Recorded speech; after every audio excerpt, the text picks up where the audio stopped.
ఈ రాష్ట్ర చరిత్రలోనే కాదు, దేశ చరిత్రలోనే స్వాతంత్రం వచ్చిన తర్వాత ఏ రాజకీయ నాయకుడు కూడా కనీసం ఆలోచన చేయలేని విధంగా రాష్ట్రంలో ఉన్న పేద ప్రజలందరికీ అంటే ఎలాంటి వివక్ష లేకుండా, అంటే వాళ్ళ కులము, మతము, ప్రాంతం చూడకుండా, ఆఖరికి రాజకీయము, పార్టీలు కూడా చూడకుండా అర్హత ఉన్న ప్రతి పేదవాడికి లబ్ధి చేకూర్చి వాళ్ళ చేయి పట్టుకొని వాళ్ళ జీవన ప్రమాణాన్ని పెంచే విధంగా చేసిన ఏకైక నాయకుడు వైఎస్ జగన్మోహన్ రెడ్డి గారు. మా నాయకుడు అని చెప్పుకోవడానికి మేమంతా చాలా గర్వపడుతున్నాం.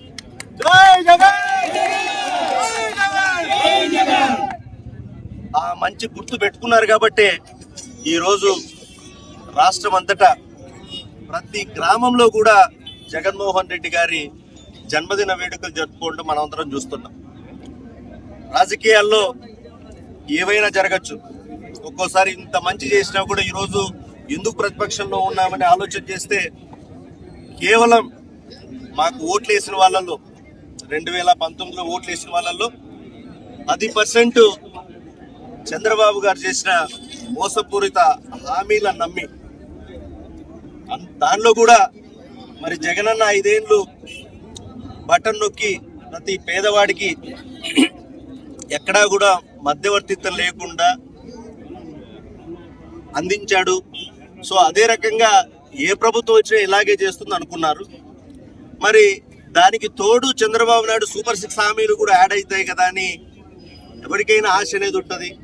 మరి పేదవాళ్ళకు పాపం ఇంకో రూపాయో ఇంకో ఏదో అందితే మా జీవితాలు బాగుంటాయనే ఆశతో ఒక 10% అటు ఓటు వేయడం వల్ల ఈ పరిస్థితి వచ్చింది. కానీ ఎక్కడా కూడా ఈ రోజుకి జగనన్న మీద కానీ ఆయన ప్రభుత్వ విధానాల మీద కానీ ఎక్కడా వ్యతిరేకత లేదు.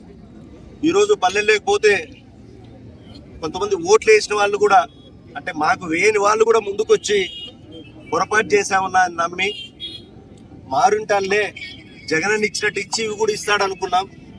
6 నెలలు అయింది. ఈరోజు ఒక పెన్షన్ తప్ప ఏ ఒక్క పథకము కూడా మాకు రాలేదు. నమ్మి మోసపోయినాము, పొరపాటు చేసినామని చెప్తున్నాను. పెన్షన్ల విషయానికి వస్తే పెన్షన్లు కూడా మరి జగనన్న ప్రభుత్వం, మా ప్రభుత్వం దిగిపోయేసిన నాటికి ఈ రోజుకి దాదాపు 3.5 లక్షల పెన్షన్లు తీసేశాడు. కొత్త పెన్షన్లకు అంత దేవుడు ఎరుగు, ఉన్నవి తీసేశాడు.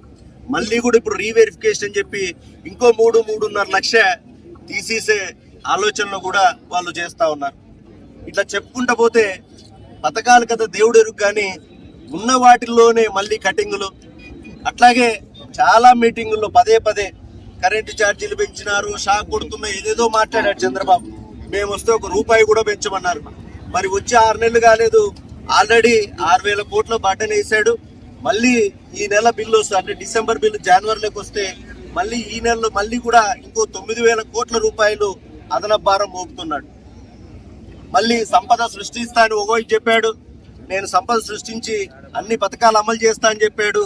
ఈ రోజేమో ఆస్తులు అమ్మి, అంటే గవర్నమెంట్ మెడికల్ కాలేజ్ కావచ్చు, గవర్నమెంట్ హాస్పిటల్స్ కావచ్చు, ఇవన్నీ కూడా ప్రైవేట్ సంస్థలకు దారాదత్తం చేసి ఆ డబ్బులతో అమరావతి కట్టి దాంట్లో లబ్ధి పొందాలనే ప్రయత్నం చేస్తున్నాడు తప్ప ఎక్కడా కూడా పేదవాడికి సాయం చేయాలనే ఆలోచన ఆయనకి ముందు లేదు, ఈ రోజు లేదు, ఎప్పటికీ రాదు. కాకపోతే ఏంటంటే ప్రజలు నమ్మి మోసపోయినారు. బట్ తప్పదు, ఇంకొక కొన్ని సంవత్సరాలు, ఇంకో 4 ఏళ్ళు వెయిట్ చేయాలి. జమిలీ అంటే అది కూడా అవసరం, ఇంకో 2 నెలల్లో ఎలక్షన్లు వస్తాయి. కాబట్టి ప్రజలంతా కూడా ఈరోజు జగనన్నతోనే ఉన్నారు. ఎక్కడా కూడా ఈవెన్ తెలుగుదేశం పార్టీ వాళ్ళు కూడా వాళ్ళ ఓటేసిన వాళ్ళు కూడా ఈరోజు మేము మా వాడిని అనుకున్నాం కానీ ఈసారి మారుతాడు, అన్ని ఇస్తాడని, కానీ ఇట్లా చేస్తున్నాడని పల్లెల్లో మాట్లాడుతున్నారు. కాబట్టి ఓవరాల్గా నిజంగానే దేశ రాజకీయ చరిత్రలో ఏ రాజకీయ నాయకుడు ఆలోచన చేయని విధంగా పేద ప్రజల కోసం మనస వాచ కర్మన చిత్తశుద్ధితో జగన్మోహన్ రెడ్డి గారు పనిచేశారు. డెఫినెట్ గా దేవుడు అనేవాడు ఉన్నాడు కాబట్టి మళ్ళీ మంచి కాలం వస్తుంది. మళ్ళీ ఆయనకు ప్రజలు పట్టం కట్టడానికి ఈ రోజుకే సిద్ధమై ఉన్నారు. మరి ఇట్లాంటి పుట్టినరోజులు ఆయన మరెన్నో జరుపుకొని మరి ఆయనకి దేవుడు మంచి ఆరోగ్యము, సంతోషము